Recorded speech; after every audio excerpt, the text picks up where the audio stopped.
Kemarin tuh kalau ada aja pengurus yang itu membentukan tim.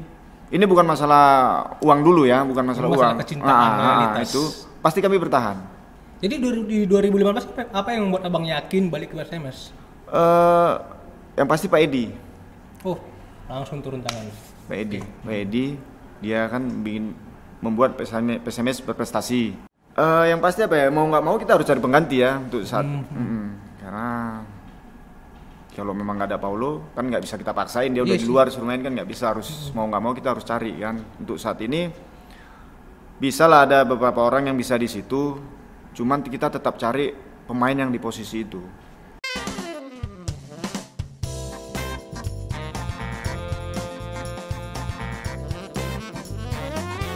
Halo Sobat Mesra, udah nonton video yang di part pertama? Kalau belum nonton, tonton dulu video part pertama biar nggak ketinggalan ya kan. Kita sekarang masuk di yang video part keduanya. Kita mau bahas yang lebih intens lagi sama Bang Gimin ya kan. The legend, the living legend sih deh SMS Medan gitu. Tapi sedikit ya pertanyaannya. Kira-kira beban apa titel legend itu ada nggak? Apa ya? Sebenarnya masih banyak lah pemain-pemain yang bisa dianggap legend atau apa berprestasi untuk PSMS ya. Mungkin dibilang beban apa ya, mungkin berjalan aja lah, jalan kita bagaimana kita hidup pribadi kita nggak terlalu terjaga di jaga image, nggak seperti itu juga. Untungnya Bang Gimin mengalir aja. Untungnya Bang Gimin memang kayak gini orangnya gitu, jadi bisa aman-aman aja ya. Tapi nggak terbeban kali lah ya. Nggak ada beban. Nggak ada. Sampai yang di stadion ada dibikin muralnya gitu loh, sama kapten lama kita itu Mahyadi ya, iya kan? Teladan. Itu gimana rasanya, senang kali lah ya? Yang pasti suatu yang luar biasa lah, ada penghargaan seperti itu dari orang-orang yang menghargai kita kan. Mungkin ya biarpun lebih banyak juga yang seperti itu, seharusnya lebih banyak lah mural-mural yang seperti itu, penghargaan seperti itu untuk pemain-pemain yang lain. Nggak mungkin nggak cuman aku pribadi, Mahyadi, mungkin masih banyak, ada Setiawan, Markus atau siapa, Doni. Apalagi era-era keemasan itu ya. Mungkin ya ke depan lebih agak diangkat lah. Bisa masuk ya kan. Iya, Rasko. Oke Bang, tapi sekarang ini Abang lebih dikenal sebagai pelatih lah ya, asisten pelatih. Dan mungkin entah banyak yang tahu atau enggak ya, beliau ini sudah menjadi staf di PD Pasar Medan. Iya. PD Pasar Medan ya kan. Betul. Jadi itu mengejutkan sih. Kenapa masuk ke PD Pasar Bang? Apa ya? Mungkin ya kebanyakan lah di tempat kita kan, demi karena keluarga juga kan, saya punya keluarga, punya anak, itu banyak juga kejadian di luar. Anak kita kan sekolah, ditanya bapak kerja di mana atau apa, kan sedikit banyaknya kan mereka nggak tahu kan, banyak juga orang awam pemain bola kan, banyak juga kadang takutnya anak pribadi terganggu di situ, makanya ada kesempatan saya untuk bekerja, ya saya ambil kesempatan itu. Alhamdulillah saya dapat di PD Pasar dan saya syukuri semuanya. PD Pasar Abdi Negara sih dia. Abdi Negara nggak ada Abdi Negara juga lah ya. Kan bukan PNS ya. Bukan ya. BUMD dia. BUMD. Sejak kapan Bang di sana Bang? Sekitar udah 2 tahunan lebih lah di situ. Udah lama juga ya? Udah lama. Kayak mana bagi waktu antara kerja dengan bola? Kalau kita nggak ada seperti ini, nggak ada kompetisi, kita masuk kerja. Tapi kalau udah kompetisinya intens, ada main pagi sore atau apa, latihan pagi sore, pertandingan, kita adalah keringanan atau dispensasi dari PD Pasar untuk kita fokus di PSMS. BTW kantor PD Pasar udah pakai kanopi belum Bang? Kan panas sekali itu ya. Di PD Pasar? Iya, kantornya itu kan paling atas kan? Ya karena banyak kan kantornya. Kalau aku di pusatnya kan di Petisa. Di Petisa. Di atas. Kalau saya kena di cabang di Kampung Alang. Kampung kan Lalang. Banyak kan cabang-cabangnya itu. Seru ini bahas Kampung Lalang sama Bang Gimin nanti. Oke Bang, kalau isu ada lagi gak kegiatan lain selain pelatih, pegawai, ada lagi nggak kegiatan lain? Ya nggak lah, paling ke banyak di keluarga lah. Kalau Sabtu, kalau Minggu saya harus lihat anak di akademi kan. Karena anak tinggal di akademi di asrama. Jadi seminggu sekali baru bisa lihat.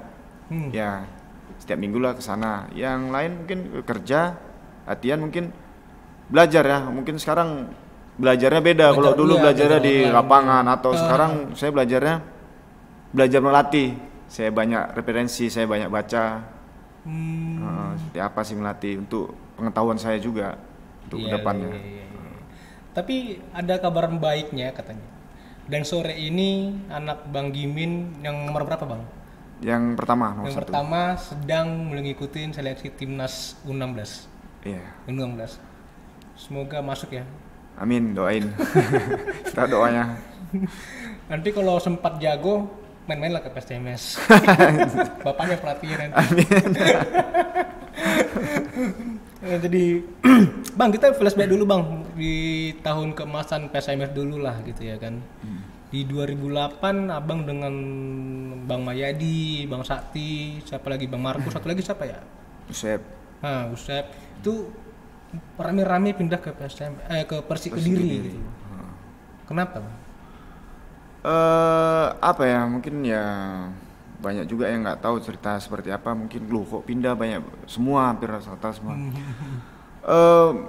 Banyak ya pemikiran, lama kita berpikir untuk ambil keputusan itu atau enggak. Setelah sekian lama kita di PSMS, hampir mungkin 6-7 tahun kita main di PSMS, tiba-tiba ada di pilihan itu, di posisi seperti itu, posisi yang sulit untuk kita semua, itu posisi sulit. Banyak kita diskusi sama pengurus, sama semua. Memang situasi PSMS saat itu apa ya, dibilang goyang enggak, tapi agak sulit lah posisinya karena mohon maaf, ada juga yang di pengurusan ada tergantung masalah kemarin itu. Enggak kita itu tapi masalah, jadi posisinya agak sulit. Kita udah berkeluarga, kita tunggu sampai akhir itu kan, dan tidak ada pembicaraan atau apa, tidak ada apa-apa, maksudnya keputusannya nggak ada. Kita di PSMS atau di itu dari pengurus nggak ada. Keputusan kontrak atau Kita tetap di sini atau enggak, karena pembentukan tim juga belum ada. Belum ada juga. Dan kita harus buat keputusan untuk pribadi kita semua kan. Ya akhirnya ada tawaran dari Persik Kediri. Sampai saat akhir itulah baru kita ambil keputusan itu. Itu kemarin berkecamuk di keputusan ribet itu berapa lama kira-kira? Lama ya, bulanan juga tuh kita ambil keputusan dari sana. Hampir kita tunggu komunikasi kita sama itu juga seperti apa, karena kita inginnya tuh di PSMS, memang kepinginnya di PSMS semua. Setelah kita ambil di runner up, karena kita kan bakal main di AFC itu. Iya. Kan di AFC Cup. Kita pinginnya di PSMS semua. Cuman kondisi saat itu nggak memungkinkan untuk kita di PSMS. Dan itu hampir semuanya anak asli Medan ya? Dia ada Usep lah, satu anak Bandung. Usep gitu Sumenandar. Setelah itu kan lama paku PSMS kan. Saat-saat akhir itulah diambil sama bos kita kan, ada Pak Sihar dulu yang ngurus PSMS, dari situlah. Cuman kita udah di Persik Kediri. Dan saat itu PSMS main, FC juga mainnya di luar kandang juga kan. Iya sih. Kan banyak. Nggak bisa di sini mainnya. Itu kemarin kayak mana perasaannya itu meninggalkan klub tercinta ini gitu? Berat lah pastinya berat. Karena sampai terakhir kita membahas juga itu, kami kan kita putra daerah. Ya kita lah yang harus membanggakan PSMS kan. Kita bawa ke final, kita gagal. Dibilang orang itu prestasi tinggi memang iya, tapi kalau dari pribadi kami saat itu, kita belum bisa buat apa-apa untuk PSMS karena kita belum juara. Oh iya. Yang walaupun didapat bukan cuma sih, yang dapat Piala Bang Yos, tapi kita maunya Liga Indonesia. Iya, karena kita banyak di turnamen kita juara, tapi di Liga Indonesia cuma kita maksimal di juara 2 itu. Jadi sepertinya masih ada yang ganjal, cuman situasinya nggak memungkinkan ya. Kita harus ambil keputusan untuk masa depan kita juga. Ada omongan miring nggak sih sama orang abang kemarin yang pas pindah ke Persik Kediri? Yang ya kalau pro kontra itu pasti ada lah di mana aja kan. Pro kontra ya, tapi kita nyikapinya ya kita profesional kan. Kita udah coba bertahan di PSMS. Pilihan pertama tetap PSMS kemarin tuh. Karena sebelum ke Kediri tuh setiap akhir kompetisi itu banyak tawaran dari tim luar itu selalu banyak. Oh iya. Iya, selalu banyak. Dan kami nggak pernah ambil itu. Karena kami tetap bertahan di PSMS. Iya. Kemarin tuh kalau ada aja pengurus yang itu membentukan tim. Ini bukan masalah uang dulu ya, bukan masalah uang. Kecintaan, loyalitas. Itu pasti kami bertahan. Nggak pindah. Tapi waktu nggak bisa diulang lagi bang. Nah itulah kita flashback kan ke flashbacknya gitu ya. Kalau baru-baru lagi hot-hotnya tuh PSMS tuh gitu. Ya. Ada di waktu itu pas di masa periode Persik Kediri ngambil orang abang gitu. Ada klub lain nggak yang nawarin? Banyak kok itu ada beberapa tim lah ngajak pindah situ. Semua kebetulan bos yang di Kediri udahlah kalian kesini semua. Bang dengan Iwan dengan nego-nego gimana kan. Ya jadi kesana kami semua dengan banyak pertimbangan. Mungkin apa ya, masih nggak pernah keluar kita main bola kemarin itu kan, masih dari luar, dari Medan langsung keluar. Jadi kalau ada kawan itu rasanya lebih nyaman ya, seperti itu alasannya sih. Itu juga salah satunya. Tapi keluar dari PSMS 2008 dan cukup lama juga balik ke PSMS tahun 2015. 2015 ya? Iya, 2015. 7 tahun melanglang buana di Pulau Jawa gitu. Dari antara klub-klub yang di Pulau Jawa yang abang tempatin ya, yang abang singgahin gitu. Mana yang paling berkesan? Mungkin Persik Kediri lah ya. Persik Kediri ya. Karena pertama dari Medan kita keluar, itu karena juga anak kedua saya lahir di Kediri. Oh gitu. Tapi pas misalnya kemarin udah di klub Persik, sempat di Arema juga ya? Sempat di Arema juga. Ada panggilan lagi nggak dari PSMS pas masih main di klub-klub sana itu? Sebelum di PBR ya? Ya nggak ada sih, ada cuman nggak itu karena PSMS saat itu kan masih ini ada dualisme atau apa semua, karena kita nggak ngerti seperti apa posisinya itu dulu. Nanti kita kesini jadi kayak gini di sini, jadi bertahan dulu. Setelah 2015 Pak Edi ambil posisinya, ambil PSMS, ngurus PSMS, dan semuanya lebih clear, lebih jelas. Jadi di 2015 apa yang membuat abang yakin balik ke PSMS? Yang pasti Pak Edi. Oh, langsung turun tangan. Pak Edi, dia kan membuat PSMS berprestasi. Ya, dia mau kita balik, ya kan? Balik. Pas kompetisi juga vakum itu, pas saya vakum. Jadi ada turnamen, kita ikut Piala Kemerdekaan itu. Alhamdulillah kita yang juara 1 di Piala Kemerdekaan. Dan sekarang dia menghabiskan masa hidupnya masa sisa hidup bersepak bolanya di enggak juga ya bang ya. Oke, kalau gitu kita mau baca-baca dulu komentar yang ada di Instagram ya Mas Rah ya. Kemarin kita ada ini loh posting. Ada yang mau tanya enggak gitu. Jadi kita baca komentar-komentar yang ada di Instagram kita, bentar ya. Nah, ini kita udah ada komentar-komentar dari teman-teman kita ya, Brosis, Sobat Mesra semua yang udah memberikan pertanyaan di kolom komentar postingan Instagramnya Mas Rah. Oke. Ini ada dari 18 BOBY, Bobby. Ya. Bobby. Kenal bang? Enggak ya. Mana tau kenalnya kan. Dia nanya kayak gini. Siapa yang cocok untuk ngisi peran yang ditinggal sama Paulus Canggang? Ya kan? Kira-kira oke, kita tanya dulu. Ada Paulus Canggang udah fix gak pindah dari PSMS? Ya mungkin dari berita-berita yang berkembang dia udah di Borneo. Mungkin udah fix dia pindah atau gimana prosesnya semua saya nggak tahu, itu pengurusnya yang lebih tahu. Tapi kita fokus ke pemain yang ada sekarang. Dan kalau misalnya bener nih Paulo ke Borneo gitu, udah ada penggantinya belum?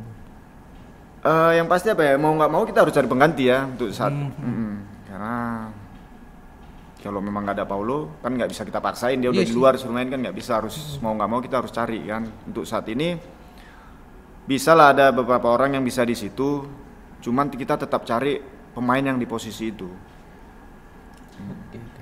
Tapi boleh tahu nggak kenapa? Ada apa sebenarnya? Maksudnya? Ada apa sebenarnya dengan Paulus Tanggang di PSMS? Apa ya? Setiap pemain, setiap dia ambil keputusan pasti dia udah berpikir semuanya. Dia berpikiran, dia punya aku seperti ini, aku punya gol seperti ini, aku pingin seperti ini. Mungkin itu pribadi dia kan. Keputusan ada apa kita juga nggak ngerti, dan sekarang mungkin pengurus juga yang lebih ngerti lah kalau posisi itu. Ya semoga apapun keputusannya menjadi satu keputusan yang baik ya buat Iya. dua belah pihak, Iya, antara Borneo, buat PSMS dan buat Paulo juga lah, 3 pihak berarti. Ini agak sedih juga sih kalau misalnya ada polemik kayak gini gitu. Iya, misalnya. Karena kan Paulo bisa dibilang belum terlalu lama ya di sini ya. Iya, dia kemarin di sini. Ini mungkin dia karena apa ya, kita juga dia putra daerah, kita jujur kita butuh sosok seperti dia juga di tim.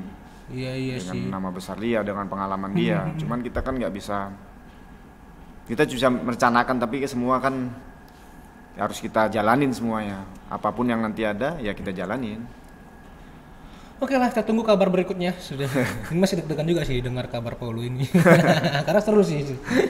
Lagi di trending topik ya di dalam dunia persepak bolaan gitu. Ya, ini lagi rame dia lagi. Mudah-mudahan cepat selesai lah. Oke, ini ada pertanyaan berikutnya. Irwansyah Putra AB Medan. Salut untuk Mas Legimin Raharjo yang tetap konsisten di PSMS ya. Sebagai tetangga saya bangga. Iya. Tahu nggak Bang? Mungkin nggak pernah nyamperin kali ya. Namanya Irwansyah Putra ya. Nanti kalau lihat orangnya mungkin. Oh, mungkin nampak lah ya. Oke lah kalau gitu. Bang, dengar-dengar abang penggemar MU ya? Ya. Ya, MU, Manchester United ya. Manchester Ya. United, bukan saya Madura suka. United. Beda. Gimana kans MU menjuarai Liga Inggris? Mungkin nggak? Ya apa ya, di sepak bola kan nggak ada yang nggak mungkin. Nggak ada yang mungkin. Nggak ada yang mungkin. Cuman dengan posisi MU sekarang ini, ya kita harus besar hati juga kan, besar diri juga dengan Iya. posisi sekarang. Tapi kita nggak lihat peringkat, tapi lihat dari permainan mereka juga perkembangannya. Udah lumayan bagus. Perkembangan dipegang Solskjaer ini, banyak pemain muda sekarang, dan progresnya mungkin ya setahun 2 tahun ke depan mungkin lebih. Ada kan? Ini saat kami syuting ini jarak antara City dengan MU itu 10 poin. Iya. Dan kemarin MU berhasil main imbang aja ya lawan Leeds 1-1. 0-0. 0-0. Kira-kira berarti otomatis dong MU masuk Liga Champions tahun depan sih. Dan biasanya jarang sih MU ini bagus di Champion tahun depan. Ya mudah-mudahan sampai habis kompetisi kan. Iya. Dan tetap di situ ya kan. Bukan di situ aja. Kita sebagai penggemar, aku juga penggemar MU gitu. Nengok dia di peringkat 2 aja udah lumayan sih. Udah lumayan sih. Tapi ya semoga masuk Liga Champion bisa lebih kompetitif lagi lah. Jagoan abang di MU siapa? Pemainnya? Apa ya? Mungkin Bruno kalau sekarang. Bruno ya. Iya, mungkin dia yang Bruno masih gitu-gitu aja, lebih bagus Greenwood bukan sih sekarang? ya, tapi dia Greenwood ya, tapi Bruno kan dia di tengah, dia lebih bisa. Iya. Nah, pengaruhnya besar di timnya. Bruno atau Pogba? Bruno. Oke, kalau gitu kita tunggu anaknya Bang Gimin menjadi Bruno-nya Indonesia. Sudah. Oke, Sobat Mesra, terima kasih yang sudah menonton bincang-bincang kita ini di Ngobrol Mesra episode 15 ya. Jadi ya semoga PSMS bisa berjaya lagi, kembali lagi di Liga 1 tahun depan. Amin. Iya kan?